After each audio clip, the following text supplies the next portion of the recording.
Assalamualaikum warahmatullahi wabarakatuh.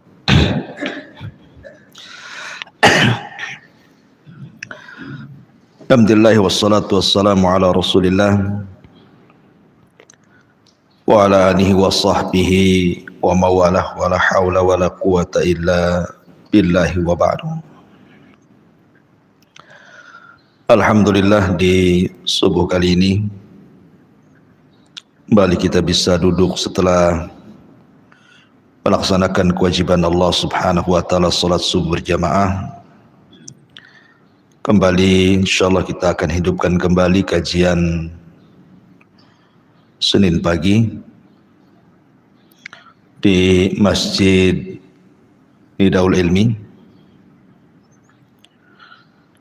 dan pagi ini kita akan membahas satu pembahasan yang sangat viral, masih bicara tentang dunia paranormal.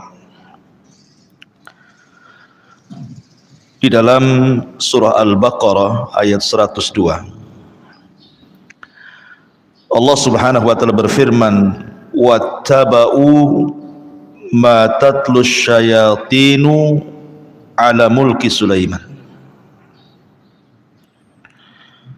Dan mereka mengikuti apa yang dibacakan syaitan-syaitan pada zaman kerajaan Sulaiman.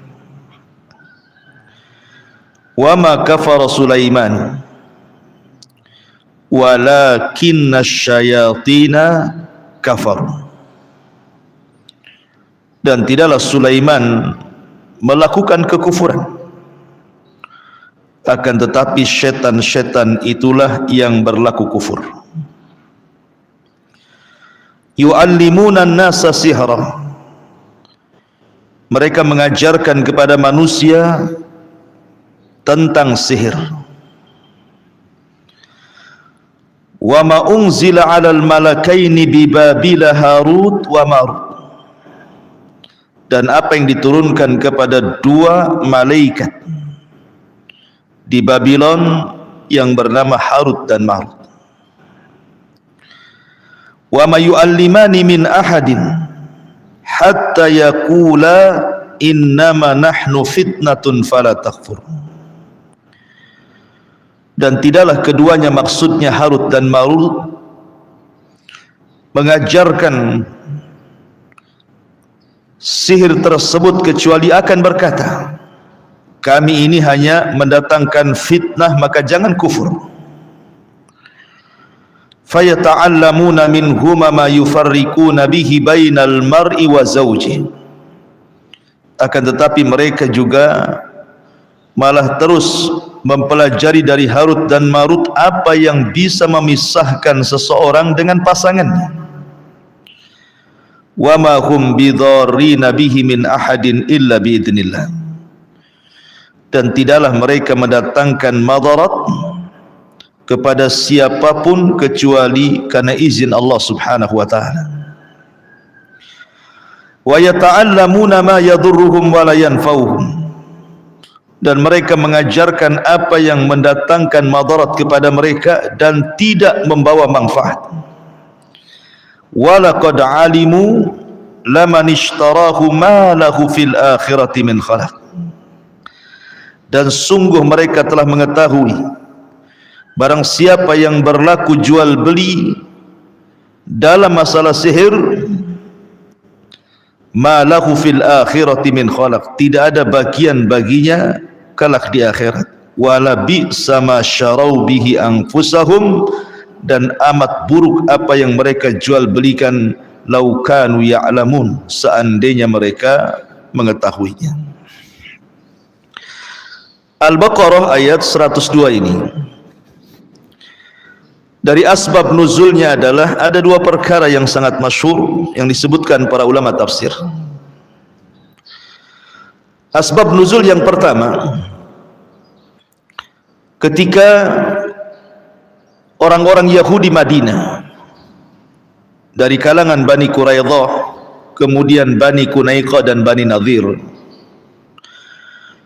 sebelum hijrah Nabi SAW, orang Yahudi ini mendengar desas-desus di Mekah ada orang ngaku nabi. Tentu dari orang-orang yang safar melakukan perjalanan, orang-orang musyrik Mekah ke Madinah, ke Yathrib. Sehingga orang-orang musyrik Mekah yang safar ke Yathrib ini terkadang menceritakan kondisi Mekah kepada orang-orang Yahudi Madinah, termasuk juga menceritakan tentang kemunculan orang yang ngaku nabi. Lah di antara mereka ada yang kemudian menceritakan ayat-ayat yang dibacakan Nabi sallallahu alaihi wasallam. Lah ketika Nabi sallallahu alaihi wasallam kemudian membacakan ayat yang berkenaan dengan Nabi Sulaiman, di mana Al-Quran menetapkan kenabian Sulaiman, maka orang-orang Yahudi tidak terima, karena bagi mereka Sulaiman itu bukan nabi. Orang-orang Yahudi menganggap sampai hari ini Sulaiman itu bukan nabi, tapi Sulaiman itu tukang sihir. Karena mukjizat yang diberikan kepada Nabi Sulaiman itu berbeda dengan mukjizat yang diberikan kepada para nabi setelah dan sebelumnya. Dia bisa menundukkan angin, dia bisa menundukkan awan, dia bisa menundukkan binatang, bahkan alam jin sekalipun ditundukkan oleh Sulaiman. Bagi kita kaum muslimin itu mukjizat, tapi orang Yahudi menganggap itu sihir. Sehingga kemudian orang Yahudi tidak terima pernyataan yang mengatakan Sulaiman itu nabi. Mereka mengatakan Sulaiman itu penyihir. Dari sini turun ayat wattaba'u ma tatlus syayatin ala mulki Sulaiman wa ma kafara Sulaimanu walakinna syayatina kafar. Sulaiman itu tidak kafir. Maksudnya Sulaiman tidak mengajarkan sihir, karena sihir itu kekafiran. Maka bahasanya tidaklah Sulaiman berlaku kafir. Artinya Sulaiman tidak berlaku sihir, karena sihir itu kekafiran. Lalu siapa yang mengajarkan sihir itu? Walakinna syayatina kafaru. Setan-setan itu yang mengajarkan sihir, bukan Sulaiman. Ini asbab nuzul yang pertama. Asbab nuzul yang kedua, ketika para pembesar musyrik Arab Quraisy, mereka ingin tatabbu, mencari tahu tentang akhbarun nabi, kabar tentang kenabian Rasul sallallahu alaihi wasallam. Apakah dia maksudnya Rasul itu tukang kibul atau memang betul dia seorang nabi? Masalahnya orang-orang musyrik Arab itu kan tidak punya maklumat kenabian sama sekali. Jadi kalau ada orang ngaku nabi ini aneh. Lain dengan orang Yahudi, memang sudah ada maklumat kenabian akan lahir nabi akhir zaman, makanya mereka menanti-nanti. Sehingga kemunculan Nabi SAW di kota Mekah ini menggegerkan penduduk Mekah. Betul ke nabi atau bukan nabi? Maka sebagian pembesar musyrik datang ke Madinah bertanya kepada orang Yahudi, di tempat kami Mekah ada orang ngaku nabi, bagaimana pendapat kami terhadap mereka? Bukankah engkau ahli kitab? Dan dia pun yang ngaku nabi, ngaku diberikan kitab. Akhirnya kemudian orang Yahudi mengatakan, begini saja, kalau seandainya orang yang ngaku nabi di tempatmu ini bisa menjawab soalan, benarkan kenabiannya. Kalau tidak bisa menjawab soalan, dustakan kenabiannya. Lah di antara pertanyaan yang diajarkan orang Yahudi itu macam-macam. Tanya kepada dia soal ruh, tanya kepada dia soal makanan penduduk surga, tanya kepada dia soal Raja Dzulqarnain, tanya kepada dia soal Ashabul Kahfi, tanya kepada dia soal ruh, tanya kepada dia soal sihir. Salah satu pertanyaannya, tanyakan kepada dia soal sihir. Jadi orang-orang Yahudi itu ingin menyamakan ajaran Taurat dengan ajaran yang dibawa oleh Nabi itu. Maksudnya Nabi SAW. Lah salah satu yang ditanyakan, tanya kepada dia apa itu sihir. Maka ketika orang-orang musyrik Arab berjumpa dengan Rasul, salah satu yang ditanyakan adalah sihir. Apa itu sihir? Dari sini Allah Subhanahu wa taala firmankan, turun ayat, wattaba'u ma tatlu syayatin ala mulki Sulaiman wa ma kafara Sulaimanu walakinna syayatina kafaru yu'allimuna an-nasa sihra. Mereka mengikuti apa yang dibacakan Sulaiman, dibacakan setan-setan di kerajaan Sulaiman, dan tidaklah Sulaiman kafir, setan-setan itulah yang kafir, mereka lah yang mengajarkan manusia tentang sihir. Dan apa yang diturunkan kepada dua malaikat di Babil, Harut dan Marut. Kemudian dijelaskan tentang bahaya sihir. Ini diantara asbab nuzul yang paling masyhur pada ayat Al-Baqarah 102. Taib. Ma'asyiral muslimin yang dimuliakan Allah Subhanahu wa taala. Di dalam Sahih Bukhari dan beberapa riwayat yang lainnya dijelaskan bahwa Nabi sallallahu alaihi wasallam bersabda tentang firman Allah Subhanahu wa taala yang diturunkan kepada para malaikat yang ada di langit. Ketika Allah berfirman, hatta idza fuzya an qulubihim qalu madza qala rabbukum qalul haq. Jadi Allah Subhanahu wa taala itu kalau menurunkan wahyu, maka suaranya seperti gemerincing besi rantai yang dipukul-pukul di batu, sehingga suaranya memeki dan membuat pingsan para malaikat. Apabila seluruh para malaikat yang ada di langit pingsan, maka yang pertama kali diberikan kekuatan untuk siuman adalah Jibril. Karena Jibril itu diantara satu sifatnya adalah dzu quwwatin inda dil arsy makin. Dia punya kekuatan dibandingkan malaikat lainnya. Dia yang pertama kali siuman. Kemudian Allah Subhanahu wa taala merintahkan kepada Jibril untuk diperintah kepada para malaikat yang ada di bawah sampai ke langit pertama. Karena ingat bahwa fi kulli yaumin huwa fi sya'n. Setiap hari itu Allah punya kesibukan. Di bumi ini Allah punya kesibukan kepada makhluknya. Dalam satu hari itu terkadang mematikan, terkadang menghidupkan, terkadang menggersangkan, terkadang menghijaukan, terkadang menghancurkan, terkadang mendamaikan. Terkadang banyak soal persoalan di bumi, kan setiap hari ada takdir-takdir yang Allah takdirkan kepada hamba. Allah itu sibuk setiap hari. Fi kulli yaumin huwa fi sya'n. Artinya banyak peristiwa dan kejadian di bumi yang Allah sudah qada dan qadarkan di Lauhil Mahfuz. Lah apabila Allah Subhanahu wa taala hendak mentanfid, melaksanakan apa yang sudah menjadi ketetapannya, maka Allah akan perintahkan Jibril, dan Jibril akan memerintahkan para malaikat untuk mentanfid perintah Allah, melaksanakan perintah Allah dari qada dan qadar yang berlaku di permukaan bumi. Maka apabila Allah sudah berfirman, maka Jibril kemudian akan turun dari mulai malaikat pemikul arsy yang paling tinggi sampai kepada malaikat-malaikat yang ada di langit pertama. Lah malaikat-malaikat yang ada di langit pertama ini bertanya kepada Jibril, "Ya Jibril, madza qala rabbuna?" Jibril, titah perintah apa yang Allah perintahkan kepada kami? Maka Jibril akan memerinci, kamu harus begini, kamu harus begitu, tugas ini kamu, tugas itu, tugas ini. Semua malaikat sudah ada tugasnya masing-masing. Maka setelah kemudian malaikat ini bertugas, maka mereka turun ke bumi. Ada yang menumbuhkan rumput, ada yang menjadikan tumbuh buah-buahan, ada yang digersangkan, ada yang disuruh buat tsunami, ada yang disuruh buat gempa, ada yang disuruh mematikan, ada yang disuruh menghidupkan, begitu. Ya, malaikat melaksanakan perintah Allah Azza wa Jalla.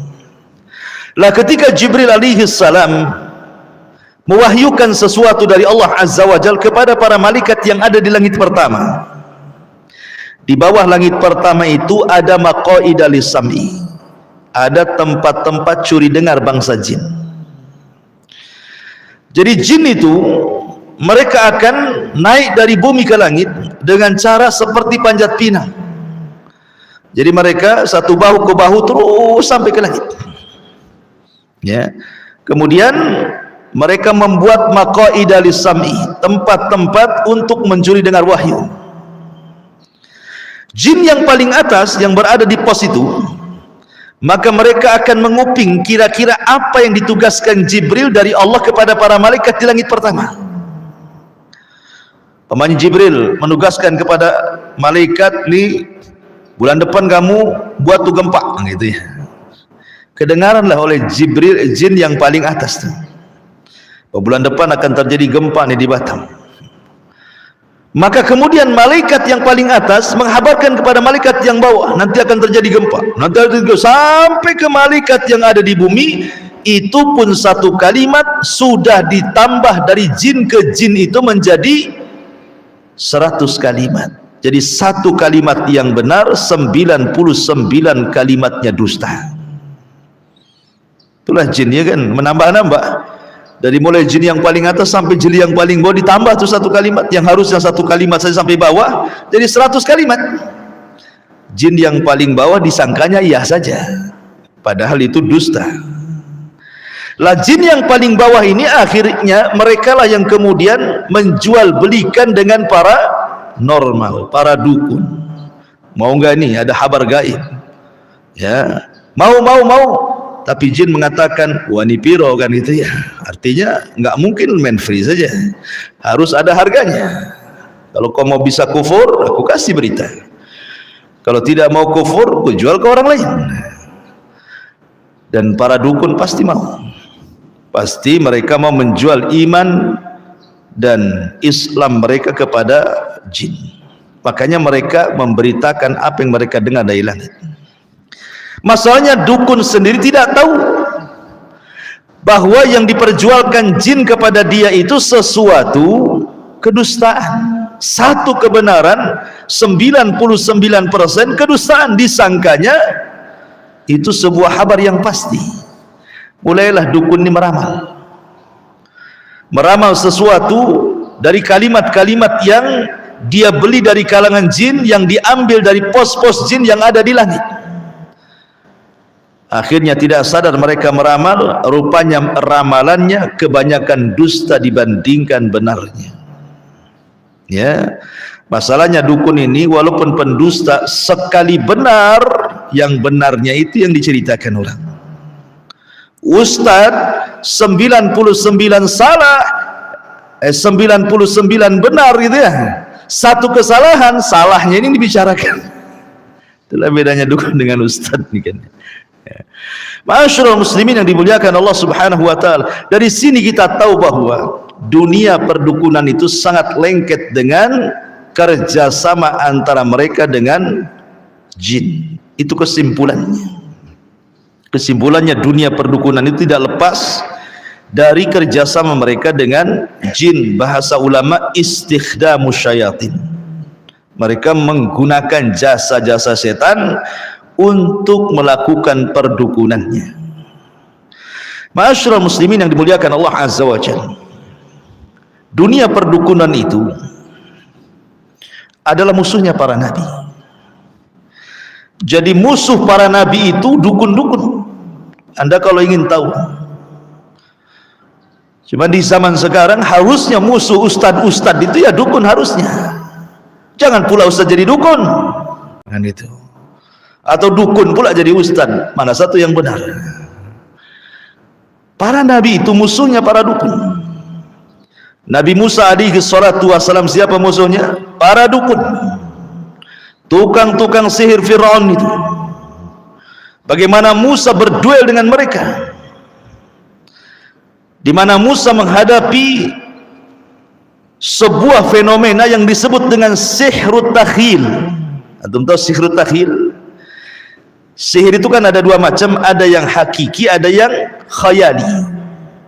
Yang hakiki jelas tuh, kalau ngirim santet itu bisa buat orang sakit, orang lumpuh, jantungan, stroke, mati, ya itu ya. Itu jelas, ada hakikatnya. Atau kalau dalam keluarga memisahkan suami istri, gitu ya. Itu jelas sebagaimana dalam ayat Al-Baqarah 102. Tapi ada sihir itu yang khayali.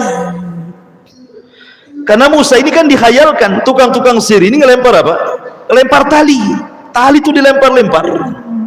Tambang-tambang itu dilempar-lempar, yang sudah digunting-gunting itu semeter-semeteran itu dilempar-lempar. Tiba-tiba jadi ular. Musa terperanjat sampai dia akhirnya mundur ke belakang ketakutan. Padahal itu tambang. Inilah yang hari ini disebut dengan sihir hipnotis. Hipnotis itu bagian sihir, karena dia bagian daripada sihru khayali, sihir hayalan. Tapi kalau dunia hipnotis dibilang sihir nggak terima, terserah anda lah, terima nggak terima. Kita bicara agama. Hipnotis itu bagian daripada sihir, dan disebut dalam istilah kita syar'i itu namanya sihru khayali, sihir hayal, hipnotis itu. Gimana tidak sihir membuat orang tidak sadar? Iya kan?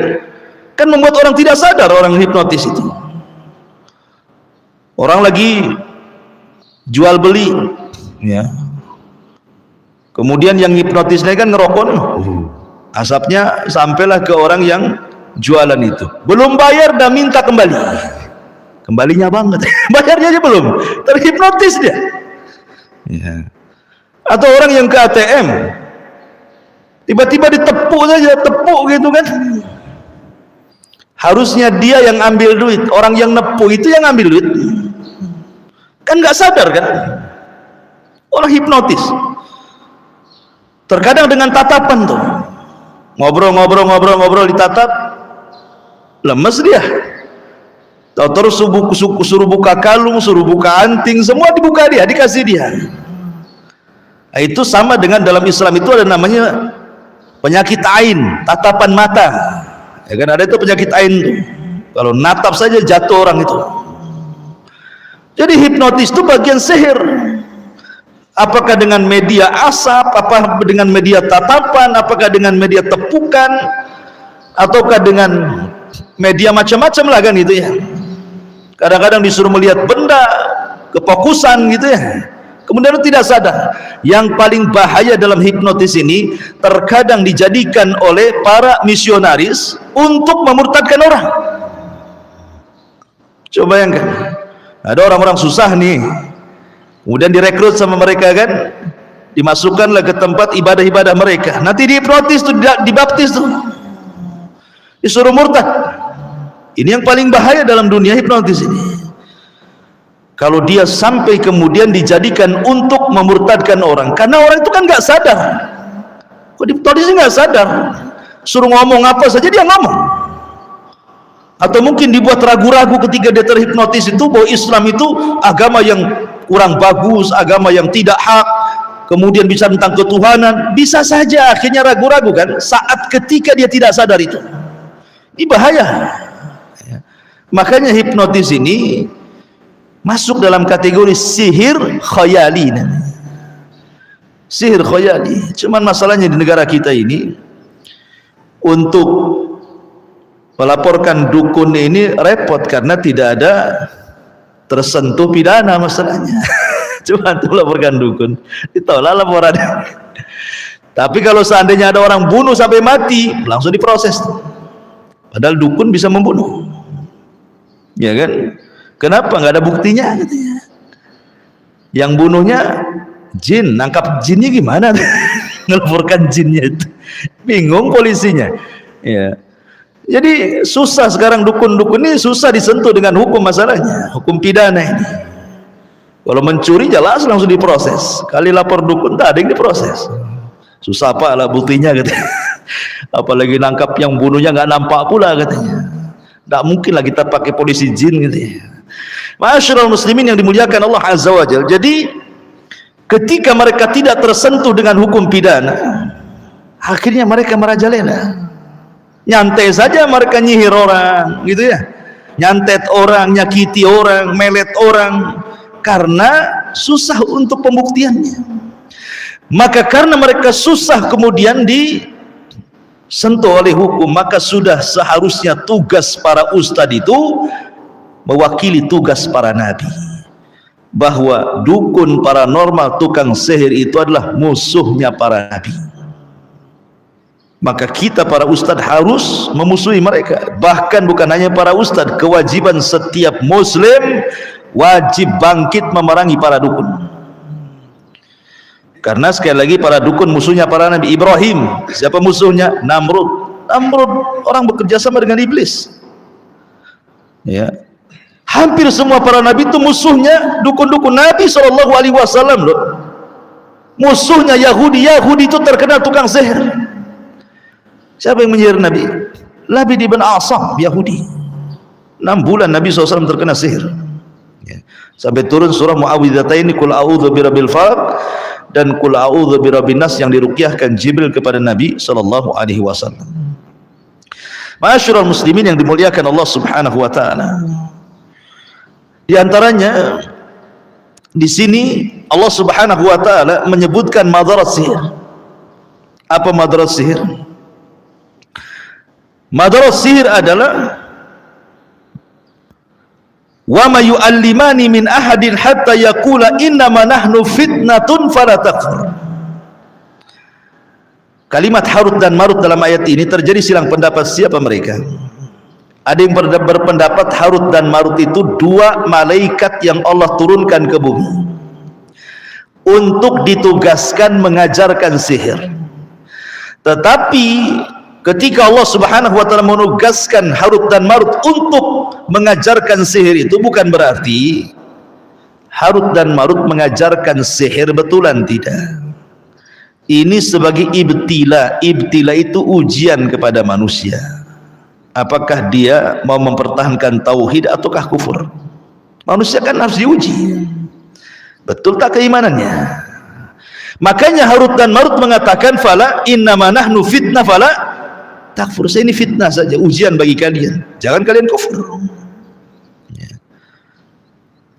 Jadi malaikat Harut dan Marut ini mengajarkan sihir hanya untuk ibtila saja. Ibtila itu maksudnya ketika manusia belajar sihir kepada Harut dan Marut bukan untuk diamalkan, bukan, hanya sebagai pengetahuan supaya tahu bahwa ini adalah perbuatan setan, tidak boleh dilakukan. Seperti penyair Arab mengatakan, araftu syarrana li syarri walakin li tawaqqihi wa man lam ya'rifu syarra minal khairi fawaqa'a fi. Kata penyair Arab, aku mempelajari keburukan bukan untuk diamalkan, tetapi aku mempelajari keburukan itu supaya mudah ditinggalkan. Karena orang yang tidak mengenal mana baik mana buruk itu pasti terjerumus kepada keduanya. Makanya ketika kita mempelajari tauhid, pelajari syirik juga. Ketika mempelajari sunnah, pelajari bid'ah juga. Ketika mempelajari ketaatan, pelajari maksiat juga. Tetapi bukan untuk diamalkan kesyirikan, bid'ah dan maksiat itu biar mudah ditinggalkan. Kita membahas tentang syirik dan macam-macamnya, bahaya syirik dan akibatnya. Bukan kita ingin mengamalkan syirik supaya kita tahu oh ini syirik, nggak boleh, kan gitu maksudnya. Lah, Harut dan Marut mengajarkan sihir itu seperti itu maksudnya, hanya sebagai pengetahuan supaya orang tidak mengamalkan sihir dan orang tahu sihir ini adalah perbuatan setan, itu saja. Tapi apa yang terjadi? Sebagian orang Yahudi ada yang mau mempelajari di Babil, ada juga yang tidak mau mempelajari. Ini satu pendapat, ya. Karena ketika Harut dan Marut diturunkan itu setelah kejadian Sulaiman meninggal. Jadi sebelum Sulaiman diutus itu, negeri Babylon itu adalah negeri yang penuh dengan gudang kesyirikan, gudang sihir, gudang perdukunan. Di mana-mana sihir, di mana-mana dunia perdukunan, bomo paranormal itu menyebar luas merajalela di negeri Babil. Makanya diutus kepada mereka seorang nabi dan raja, Nabiullah Sulaiman alaihi salatu wassalam, untuk memberantas dunia seperti itu. Dan betul Sulaiman berhasil memberantas dunia perdukunan dan sihir dengan mengambil semua kitab-kitab sihir dan meletakkan di bawah singgasananya. Kemudian mengancam siapa yang mengambil buku ini maka ku bunuh dia, dan kalau dari kalangan syaitan maka dia terbakar. Maka selama Sulaiman berkuasa tidak ada tukang sihir, semua tunduk, karena jinnya aja tunduk. Baru Sulaiman meninggal dunia, generasi terbaiknya meninggal. Setelah itu kemudian manusia mulai tergoncang akidahnya. Ya, kemudian Harut dan Marut diturunkan untuk menguji manusia. Ini satu penafsiran. Penafsiran yang kedua, Harut dan Marut itu bukan malaikat, tapi manusia, namanya Harut dan Marut. Saking solehnya, maka keduanya disebut malakaini, dua malaikat. Saking solehnya sampai disejajarkan dengan dua malaikat. Jadi ketika kemudian iblis ini mengetahui Sulaiman meninggal dunia, dia ingin mengambil buku-buku sihir yang ada di bawah singgasananya itu, tapi kan tak bisa karena sudah dikutuk. Dan Sulaiman sudah mengatakan siapa yang ambil dan dia kalangan jin pasti terbakar, nggak berani. Akhirnya iblis ini dengan gayanya mencari orang yang bisa mengambil buku itu. Dicarinya Harut dan Marut. Harut Marut itu orang soleh. Kemudian pura-pura mengatakan, Harut ya Marut, maukah kutunjukkan kepadamu tentang kesaktian Sulaiman? Tidak bilang sihir, tentang kesaktian Sulaiman. Kenapa Sulaiman bisa menundukkan angin, bisa menundukkan jin, bisa menundukkan ini itu? Maukah kuhabarkan? Kata Harut dan Marut, kenapa tidak kau saja? Kata iblis, tidak mungkin lah, bagusnya dirimu. Akhirnya ditunjukkan kemana? Ke bawah singgasana Sulaiman. Rupanya isinya kotak sihir semuanya. Dipelajarilah oleh Harut dan Marut. Mereka tidak tahu itu sihir. Kemudian akhirnya manusia banyak yang datang kepada Harut dan Marut. Rupanya Harut dan Marut sudah paham setelah selesai mempelajari kitab-kitab itu bahwa ini kitab sihir. Maka Harut dan Marut mengatakan kepada manusia, saya tidak akan mengajarkan ini kepada kalian karena takut kekufuran. Tapi kalau hanya sekedar pengetahuan saja saya ajarkan. Innama nahnu fitnatun fala takfur. Ini ada juga penafsiran seperti itu. Ya. Ma'asyiral muslimin yang dimuliakan Allah Azza wa Jalla. Tetapi kemudian sebagian orang-orang Yahudi, mereka nekat belajar, kemudian nekat menyebarkan. Akhirnya mereka lah orang yang pertama menyebar sihir sejak zaman runtuhnya kerajaan Sulaiman sampai zaman Nabi SAW, bahkan sampai hari ini. Dan itu diikuti oleh kaum muslimin, belajar kepada mereka. Kata Nabi SAW, la tattabi'anna sanana man kana qablakum shibran bi shibrin wa dira'an bi dira'in hatta law dakhalu juhra dhabbin la dakhaltum. Kalian akan mengikuti tata cara umat sebelum kalian, maksudnya Yahudi dan Nasrani, sejengkal demi sejengkal, sehasta demi sehasta, sampai pun kalau mereka masuk ke liang biawak, padang pasir sekalipun, kau ikut di belakangnya. Termasuk ilmu sihir. Bahkan herannya dunia Islam, terutama di negeri kita ini, kebanyakan para pelakunya Muslim, ya kan, bukan Yahudi. Karena Yahudi kan sedikit di negeri kita ini. Kebanyakan orang Islam tuh yang melakukan praktik sihir itu. Cuman repotnya, yang membuat orang terkecoh ini karena para pelakunya tidak seperti dukun tempo dulu. Kalau dukun tempo dulu kan jelas mana dukun mana ustadz. Ya kan, kalau dulu, karena dukun zaman dulu itu biasanya tinggal di perbatasan-perbatasan desa, di lereng-lereng, di bukit-bukit, di hutan-hutan, rumahnya pun gubuk, kadang ada tengkoraknya, kadang ada menyannya, orang takut mau datang. Ya. Sekarang udah nggak laku, jadi dukun udah turun gunung, ya kan?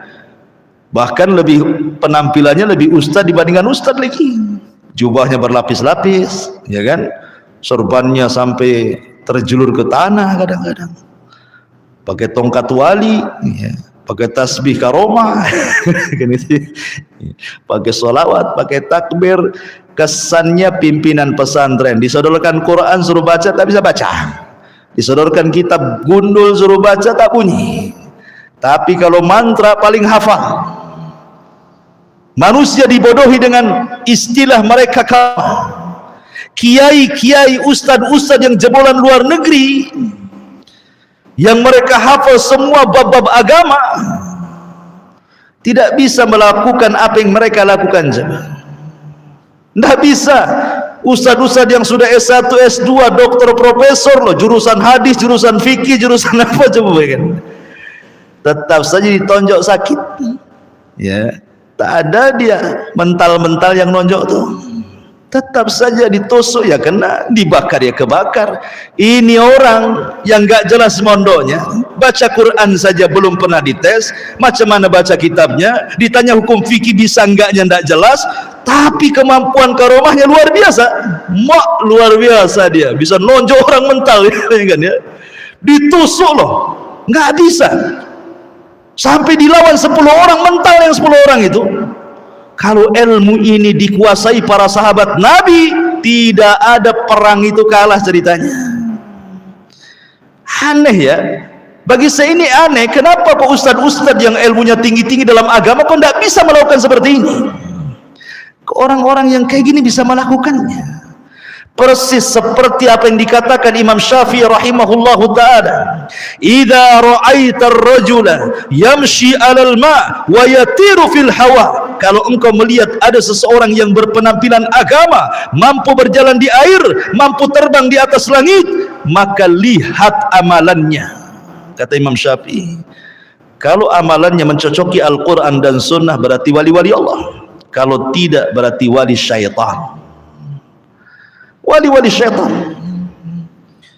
Coba bayangkan, kita lihat para kiai-kiai itu ya, di Jawa yang mondoknya lama-lama, punya pesantren gede-gede, adapun karomah-karomahnya yang seperti mereka kan itu ya, bisa dia makan beling, makan paku, makan kawat, semua dimakan. Dimakan dia makan pondasi bangunan, bisa dia makan kebal bacok, kebal bakar, kebal beling, semua kebal. Yang herannya sok tahu yang gaib, sampai ada cerita ada dukun kelahi sama istrinya. Karena kelahi cekcok, istrinya kabur. Sudah 1 bulan baliklah istrinya ini. Kata suaminya, lu dari mana aja? Gua cari tak ketemu katanya. Mak, dukun ini tak tahu yang gaib. Ngapain lah ngomong sama istrinya kayak gitu? Kalau dia tidak tahu yang gaib atau sok tahu yang gaib, tidak perlu dia ngomong gitu sama istrinya kan. Dari mana saja kamu? Ku cari ketemu katanya. Berarti ini dukun abal-abal, dukun cabul. Ma'asyiral muslimin yang dimuliakan Allah Azza wa Jalla. Ya, karena mereka itu hakikatnya tidak tahu yang gaib. Mereka itu para pendusta. Ma'asyiral muslimin yang dimuliakan Allah Azza wa Jalla, sudah jam 6. Nah, ini diantara faedah daripada surah Al-Baqarah ayat 102. Sampai di sini. Subhanaka bihamdika asyhadu an la ilaha illa anta astaghfiruka wa atubu ilaik. Allahu ta'ala. Assalamualaikum warahmatullahi wabarakatuh.